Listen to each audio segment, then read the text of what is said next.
기체의 온도와 부피와 지난 시간에는 보일 법칙을 살펴봤습니다. 이번 시간에는 기체의 온도와 부피와의 관계를 살펴보도록 하겠습니다. 겨울에 축구공을 밖에 두게 되면 쭈글쭈글해집니다. 따뜻한 실내로 들여오게 되면 다시 팽팽해지는데요. 비슷한 예로 찌그러진 탁구공을 뜨거운 물에 넣어두게 되면 탁구공이 다시 펴집니다. 자, 지금 살펴본 건 축구공과 탁구공의 크기가 달라지는 거죠. 기체의 부피가 달라지는데 무엇 때문에 달라졌습니까? 온도 때문에 달라졌죠. 그래서 기체의 부피는 온도가 높아지면 증가합니다. 자, 온도가 높아지면 기체의 부피가 증가하고요. 온도가 내려가면 기체의 부피가 감소합니다. 이것을 샤를 법칙이라고 하는데요. 지금 교과서에서 샤를 법칙을 조금 어렵게 설명하고 있어요.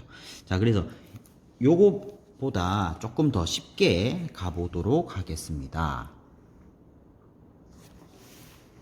샤를 법칙은 기체의 부피가 온도에 비례한다는 것인데요. 여기서 사용하는 온도는 절대 온도입니다. 절대 온도. 절대 온도는 라지 T로 나타내고요. 여기 있는 스몰 t는 섭씨 온도를 의미합니다. 도씨라고 되어 있죠. 여기 켈빈이라고 하는 것은 절대 온도의 단위입니다.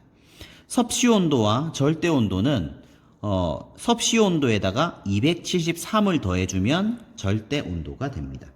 자, 그래서 예를 들면 0도씨가 있습니다. 0도씨는 몇 켈빈일까요? 더하기 273 하면 됩니다. 25도씨는 몇 켈빈일까요? 273 플러스 25 하면 됩니다. 켈빈은 298 켈빈. 이런 식으로 나타낼 수 있습니다. 자, 그래서 기체의 부피가 절대 온도에 비례합니다. 부피가 절대 온도에 비례한다. 비례한다 할 때 비례상수를 지금 이렇게 쓴 거예요. 이런 형태로 나타낼 수 있습니다. 그럼 이거를 그래프로 나타내면 어떤 형태로 나타내냐면 오른쪽에 있는 그래프를 봅시다. 온도, 켈빈, 절대 온도 단위를 쓰고 있으니까 여기의 온도는 절대 온도가 되는 거죠. 왼쪽에 있는 그래프는 섭씨 온도를 가지고 쓴 거예요. 일단 이건 보지 말고 이쪽을 먼저 봅시다. 절대 온도의 부피가 비례한다. 그래서 비례하는 그래프 형태로 나타낸 거예요. 그러면 섭씨 온도는 어떻게 이해하면 되냐면 섭씨 온도는 자, 여기서 0도씨가 273 켈빈이라고 했습니다. 여기 있는 273 켈빈이 0도씨예요. 자, 그러면 이렇게 그래프를 그리면 요 그래프가 바로 여기 있는 그래프가 되는 겁니다. 이렇게 이해를 합시다. 예제를 한번 풀어보도록 하겠습니다. 25도씨 1기압에서 실린더에 채워진 산소 기체의 부피가 2리터다. 이 기체의 부피를 4리터로, 즉 2배로 증가시키려면 온도는 몇 도씨로 높여야 할까? 50도씨 아니죠. 자, 225도씨라고 하는 것은 몇 켈빈입니까? 298 켈빈입니다. 자, 요 온도를, 절대 온도를 2배로 증가시켜주면 부피가 2배가 되는 것이죠. 자, 그래서 비례식으로 이렇게 나타낼 수 있습니다. 298 켈빈일 때 2리터다. 자, 몇 켈빈일 때 4리터가 되겠냐? 자, 요거는 298 곱하기 2 해야 되겠죠?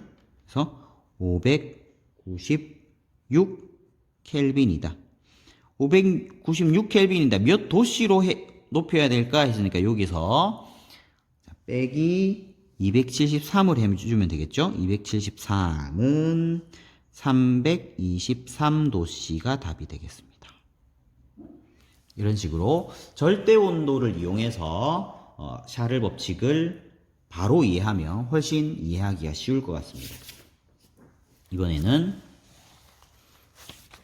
세 번째, 기체의 부피에 영향을 주는 세 번째 요인, 기체의 양입니다. 양은 N 이렇게 나타냈죠? N과 V와의 관계를 보도록 하겠습니다. 이것은 아보가드로 법칙과 관계가 있습니다. 아보가드로 법칙. 아보가드로 법칙은 여러분들이 잘 알고 있다시피 기체는 같은 온도, 같은 압력에서 기체의 종류와 관계없이 같은 부피 속에는 같은 수의 입자를 갖는다라는 것입니다. 아보가드로 법칙. 그러면 여기서 이 말을 이렇게 생각해 봅시다. 입자수가 만약에 2배가 된다면, n이 2배가 된다면 부피는 어떻게 되겠습니까? 2배가 되겠죠. 같은 온도와 압력 조건에서. 그래서 부피와 입자수가 비례한다. 이거는 굉장히 상식적인 내용이 되겠죠. 그래서 기체의 부피는 기체의 종류와 관계없이 양에 비례한다. 자, 이거를 식으로 나타내면 부피가 양에 비례한다.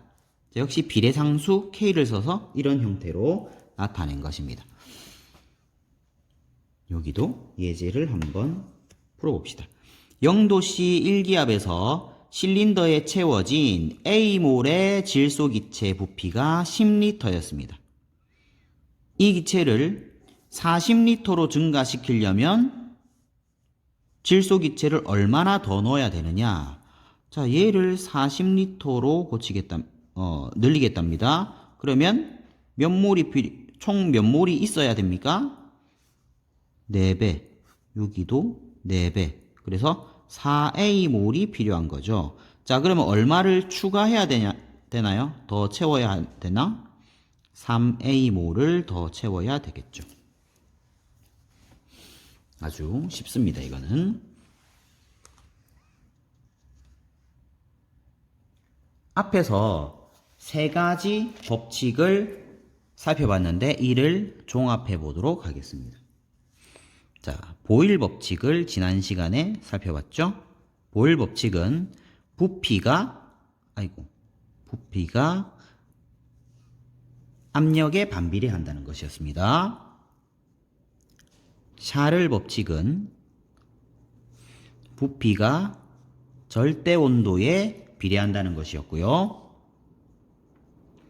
아보가드로 법칙은 부피가 양에 비례한다는 것입니다. 이 세 가지 법칙을 종합해 보도록 하겠습니다. 종합해 보면 부피가 뭐에 비례하느냐? 압력에는 반비례하고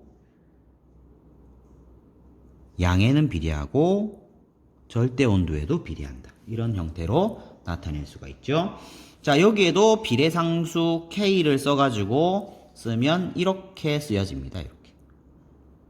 이렇게 쓰여집니다. 요거를 지금 정리한 게 이거죠. 이렇게 됩니다. 그럼 이 K를 지금 비례상수 K를 하나 남겨놨는데 화학원에서 이런 내용이 있었습니다. 기체 1몰은 0도씨 1기압에서 22.4리터다. 기억나죠? 자, 여기 기체의 양, 그 다음에 온도, 압력, 부피가 지금 나와 있습니다. 이거를 여기다가 대입하는 겁니다. 대입을 했어요. 밑에 이렇게 대입을 했습니다. 여기서 ATM이라고 하는 건 앰모스피어인데요. 이 기압입니다. 1기압 22.4리터 1몰 0도씨는 273 켈빈이었죠. 이렇게 계산하니까 이렇게 나옵니다. 0.082 ATM 리터 퍼 몰 K 이런 형태로 나오게 되는데 이게 비례상수의 정체인데 이 값이 정해져 있어요. 이 값이 0.082로. 그래서 정해져 있는 값이니까 그냥 비례상수라고 쓰지 말고 아예 이게 어떤 의미 있는 상수가 되는 겁니다. 그래서 R로 나타내고요. 이 상수를 기체상수라고 이야기합니다. 그러면 다시 이 K에 R을 집어넣고 식을 풀어서 쓰게 되면 아주 유명한 식, 여러분들이 화학을 공부했다 치면 꼭 기억을 하고 있어야 될 공식 PV는 nRT가 나옵니다. 이 식이 이상기체 방정식이라고 합니다. 기체 법칙은 기체의 종류랑 관계없이 어떤 기체든지 간에 이 식에 집어넣으면 다 들어맞아요. 우리가 기체라고 하는 단어는 이 화학2에서 제일 먼저 따로 배우게 되는 이유가 바로 여기에 있습니다. 기체들은 이 PV는 nRT를 다 만족하게 됩니다. 그래서 얘만 있으면 기체 웬만한 거는 다 풀이를 할 수 있다고 생각을 하면 되겠습니다. 아주 중요한 방정식이고요. 사실 보일 법칙, 샤를 법칙, 아보가드로 법칙 이걸 다 따로따로 배워서 그렇지 PV는 nRT를 먼저 알고 앞에 있는 것을 살펴보게 되면 훨씬 더 쉽게 이해할 수도 있습니다. 이것은 외워두시는 것이 편합니다. 그러면 모든 기체들이 여기에 무조건 다 만족하느냐? 꼭 그렇지는 않습니다. 조금 틀려요. 조금. 여기에 완벽하게 들어맞는 기체는 우리가 이상기체라고 이야기합니다. 이상기체. 기체의 성질에 관한 법칙을 온도, 압력 조건에 관계없이 잘 만족하는 가상의 기체를 이상기체라고 하고 실제 기체들은 아주 조금씩 안 맞을 때가 있습니다. 안 맞는다 하더라도 크게 많이 벗어나는 경우는 별로 없기 때문에 신경을 안 쓰셔도 될 것 같습니다. 이걸 이용해서 밑에 있는 문제를 한번 풀어보도록 하겠습니다. 27도씨 일기압에서 27도씨 나오면 더하기 273 해서 300켈빈으로 일단 고칩시다. 자, 300켈빈 일기압에서 질량이 4.4g인 드라이아이스. 드라이아이스는 이산화탄소의 고체 형태죠. 그러면 4.4g이면 몇 몰입니까? 몇 몰인가요? 4.4g을 이산화탄소의 분자량 44g per 몰로 나눠주게 되면 0.1몰이라는 것을 알 수가 있습니다. 0.1몰. 얘의 부피는 몇 리터일까 했습니다. 자, 기체 상수까지 나와 있고요. 자, 그러면 PV는 nRT 이 공식을 여기에다가 적용하는 겁니다. 자, P 1기압입니다. 1atm 곱하기 부피가 지금 모르죠? X리터는 몇 몰이냐? 0.1몰이다. 곱하기 R은 요겁니다. 자, R 0.082 atm 리터 per 몰 켈빈 곱하기 온도 300켈빈 해주면 됩니다. 자, 이렇게 해서 X는 이거 계산하면 2.46 리터가 나옵니다. 2.46이다. 이런 형태로 나올 수 있고요. 그럼 지금 이 예제를 보게 되면 뭐뭐가 주어져 있을 때 부피를 계산했냐면 기체의 질량, 압력, 온도가 주어져 있을 때 부피를 계산했어요. 근데 여기에서 드라이아이스, 이산화탄소라는 것을 알았기 때문에 분자량을 우리가 44라고 하는 걸 알았죠. 그럼 만약에 부피가 주어져 있는 상태에서 분자량을 물어볼 수도 있겠죠. 그 내용이 이 밑에 나와 있는 내용들입니다.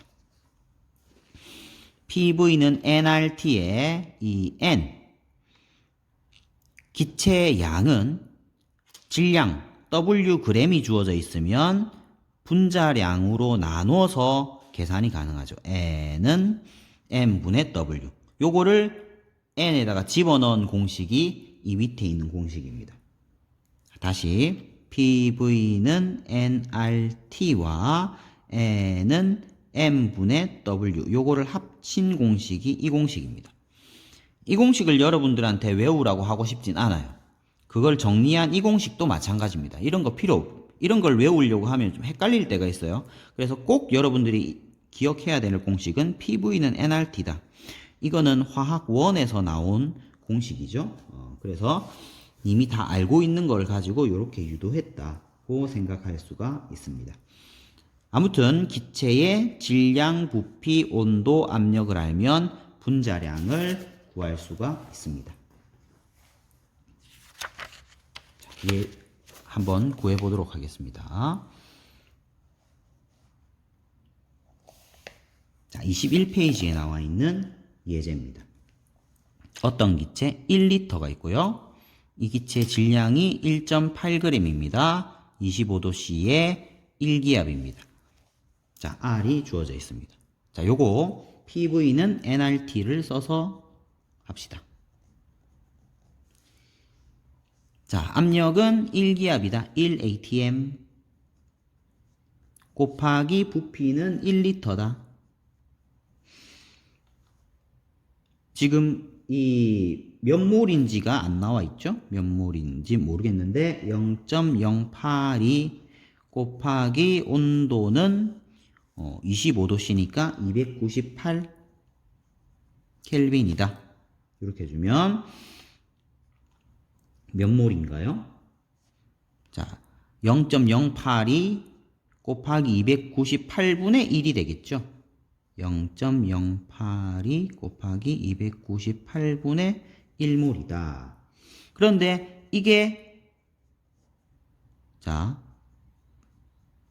요렇게 나타낼 수 있죠. 질량을 분자량으로 나눠준 값이다. 질량이 1.8g이면 얘를 분자량 얼마로 나눠준 게 이 값이 되겠느냐 하는 겁니다. 자, 그래서 M은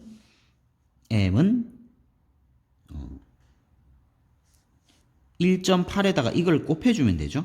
1.8 곱하기 0.082 곱하기 298. 암산으로는 조금 어렵네요. 계산기를 이용해서 계산하면 44가 나옵니다. 이런 형태로 나올 수 있습니다.